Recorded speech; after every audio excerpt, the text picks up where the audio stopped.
Hello, everybody. I got one of our students here in the community. If you could, mate, just share your name, what state you're from, and how many properties you got so far. So my name is Guri Singh. I live in Melbourne. We got one property so far, and we'll be getting another one by end of April. Yep, amazing. So could you share me your story? Like, what were you doing for work back then? Are you still working? Yeah, so I'm a platform architect. So I work for energy industry, and I'm still working now. And we heard about this program in last October. Then I met one of another person in Wollongong, and she was Motivation Chloe, where she had the similar kind of Airbnb arbitrage. So I signed up for Jordan, and then then we pretty much signed up somewhere around end of November, and then we luckily got one property in. Actually, we got first property in 2 months of time.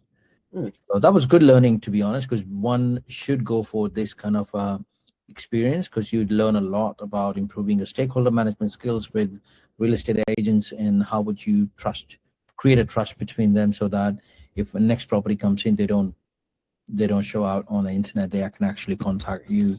So that kind of stakeholder management, we learn a lot during early stage. So yeah.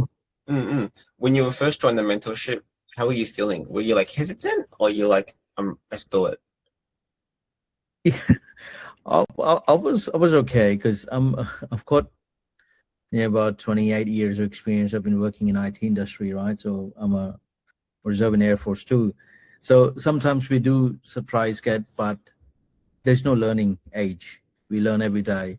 So and the mentors all were so bloody amazing that they will help you out at every level, and that's where you get your confidence on. And they can't, of course, handle your hand for everything, but they're always there to help you out. Yeah, thank you, appreciate it. So when you first joined, did you join by yourself or with anyone else? I joined with my son. So we got a father and son team. It's a good team. How do you find that instead of just doing it by yourself? Oh, pretty much. I think I would be struggling, because when you have too much of experience, you can't hear no from a real estate agent.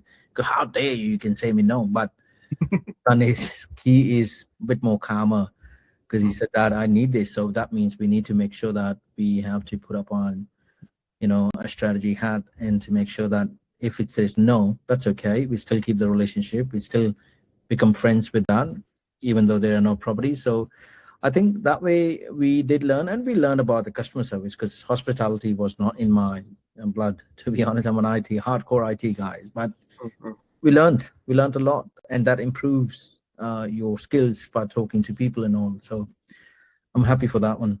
Nice, amazing. So when you were looking for your property, how difficult was it? Like, how long did that actually take to get that first one? I think my son might have made 300 calls. We might have gone to more than 50 property, that shows what do you call as inspections. More than 50 actually. In one day, we used to go 7 or 8 properties, and sometimes when they hear about Airbnb arbitrage, they get a bit scared. Some are really, really awesome. And the first is they look for, okay, how confident you are, how much of capital you have. So they look at everything. They look at how you actually dressed. If you are we used to be in suits all the time. So that makes a lot of difference, because they will treat you as a business person, and they will respect you. They will hear you, because if you have a style, how you wanted to show, then definitely they will hear your thoughts. Nice. So share me the story of like how you got your first one and like how you finished it. So first one we got we just went in and we liked the property, and so like, oh well, we want to do this. This is how we do it, and we are happy to sign up right now. And I think the real estate agent, they saw our confidence and said, okay, I'll send you paperwork if you can do it. We didn't go far. We stood in the parking. We first finished that form, said everything, text her in 25 minutes. It's been done. Mm. So if you can look after and say, all right, let me talk to the uh, landlord, and they came up in 2 hours. And right after 2 hours, they sent us the link for the payments for first rent and bond. We did that in the next 35 minutes to making sure this is our commitment. So that way we build the trust with the real estate agent. Mm. And then after we did the finishing by following up the videos, what Jordan made in the past, that was really, really helpful. If somebody follow closely, you can make your SOPs yourself and you can follow that SOP. You will never be, because there are a lot of discounts, there are a lot of ways how you should be saving money, how you should be styling the interior design. So yeah, and of course have a female touch because they helped a lot. That's true. I like that a lot. I'm the same. Yeah. And then how do you find that kind of going live? So creating the Airbnb settings and creating the Price Lab settings that we all share with you guys. Yeah, so those videos, of course, it was step by step to do it. We followed the videos. We did few mistakes you always make. To be honest, never cancel any booking because that's a big no. We did that. We learned, and then my son spoke to the Airbnb support, and we got that cleared out of our record. So yeah, never cancel any. Yeah. It's true. So just for reference, you don't want to cancel bookings because it can ruin your superhost potential. So we always push for the guests to cancel bookings. Yeah. Yeah. So yeah, amazing. So then in terms of like your next goals now, you're still looking to get another property? Absolutely. So aim is to have 5 properties in this year. We are starting with the second one by end of April, and then let's see. If we have more, then definitely we're going to increase this. Yep, amazing. So then maybe share me, is there like a weird story or like a funny story that you've had with a guest so far? Sometimes you do get a different type of guests. We had amazing guest Amna. I will remember her name because she was amazing. I think she was assistant principal somewhere in Sydney. But she came up and really amazing guest. Very excellent in communications. No more kind of loose comms. Kept the house exactly intact. I always leave goodies basket for my guests to making sure we have a couple of chocolates and all that because I want to feel them like because sometimes people are traveling up, if they see a little bit of sugar or drinks or popcorn, they get into really good vibe. And so we always do that. I had my one guest came in, that was I think that was a funny one. Actually, my first guest was my 15-year-old friend, which I haven't spoken to him in 15 years. So he came in and I did not see, my son saw it and I saw the name. I was like, I know this guy. How do I know this guy? And turned out that he used to be my friend in one of the government department in Northern Territory. And so he was a manager of infrastructure department.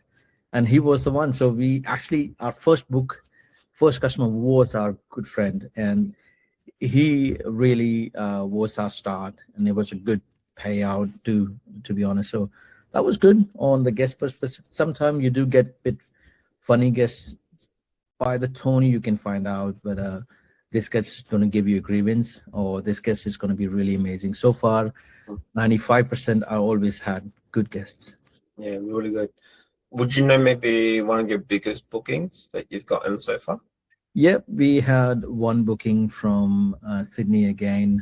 One of our guests came out to drop her, help her daughter settle in the uni. So she booked for entire month in mid of February to mid of March. That was somewhere around $9,000. So that was a really good booking. So that was in the middle of like the F1 period, Yes. right? Yes. Nice. So yeah, what do you do in terms of the rent per month? How much is that? So rent is somewhere around $3,500, and then expenses that goes somewhere around $500 a month ish for broadband because I keep a very high speed. Everybody loves that 500 Mbps. That means they can actually enjoy that, because I'm looking after my customers to make sure they have a good experience. And then utilities and all that. So ish 500 ish comes in with the cleanings and all. I can tell just like with your guests and just your approach that you just give a lot of like tender and love, like to the whole like business model and to your guests. Do you think that really makes a big difference? Absolutely, absolutely. That does make a really, really big difference, because you look after your customer, then customer is going to look after you. You look after your guest as somebody who's going to have a greatest time in your unit, in your apartment. How would you make sure it happens? Which means look after these small things, small asks. So one of my long guests, she asked for, Guri, I need a dryer. We didn't have a dryer, and she said, if you don't give me a dryer, your apartment is lovely, but I need to switch on to something else in Airbnb. And we said, okay, we will give you the dryer. So we just fixed ourselves the dryer things and all. Now I've got the top dryer, I've got a Danish machine, washing machine. I'll look after, because they look after your branded things. So for example, don't keep the cheap kettles, go for Smeg, the black ones, because that shows a little bit of royalty. And most of the Airbnb bookings are done by females. Females look for what brand of things, or in your apartments. You have rugs, or you have your nice cushions, and bit nice cushion, not cheaper ones. So yeah, so I we kept a bit of little bit above standard to make sure they have a really good time. Share some about your property. So what suburb is it in? How many bedrooms? Maybe how much it costs to finish it? So I think it costed us what, maybe less than $5,000 to furnish everything, because we were lucky. The most expensive thing was the washing machine, because I went for don't know why did I go for, but we went for a Danish machine. I was, because of the steel drum, it never asked for any maintenance. And then all the finishing was done through what Stan always says, like, there's a lady, Jenny, in Springvale Furniture. You guys should see that one. She is amazing, and she gives good discounts. Products are amazing. I kept it a bit like, because the guest should always remember their sleep, that they couldn't even sleep well in their own home. But when we slept in that apartment, it was amazing. So how do you do that? I had my beds and my cheap mattresses, like brand new mattresses, but they're spring ones. But on top, my topper is Icosa, the plush, the expensive $400 topper. Kept it on top. Then any guest, we always ask about what was your experience on sleeping, and they say, look, we loved it. Sometimes we couldn't even wake up in the morning, so because of it just takes you in, and that's what my purpose was. So when somebody says we enjoyed our sleep, we did a good job. Amazing. So is it, I believe, a 2-bedroom in the CBD? Yes, it is a 2-bedroom. Nice, awesome. So then maybe back to the mentorship kind of side. What do you value that we bring to you guys? Is it the community, or what is it? The community, the weekly calls, Thursdays, Sundays. You always learn from other people's experiences. Everybody will have different experience. You learn from it, take as a lesson learned, improve your SOP for that. Like, what if you will have that situation? How would you handle it? Mentors are amazing. You send them a message, they reply you back. Of course, they're busy too. Sometimes it takes an hour. Let it be, because you're looking for information, so they will reply that. And I would say, like yourself, you're always one step ahead. You look after, like, if anybody got questions and all that. And that's what I love about all these mentors, that they are amazing. They got experiences. That's why they're sharing it. It's not every day you will find people sharing their experiences, but thank you to you all. You guys are doing a great job. Thank you so much. Yeah, I think there's a difference between just knowledge and experience. Yes. Experience is what everyone values. It's like what separates the student or even the mentor.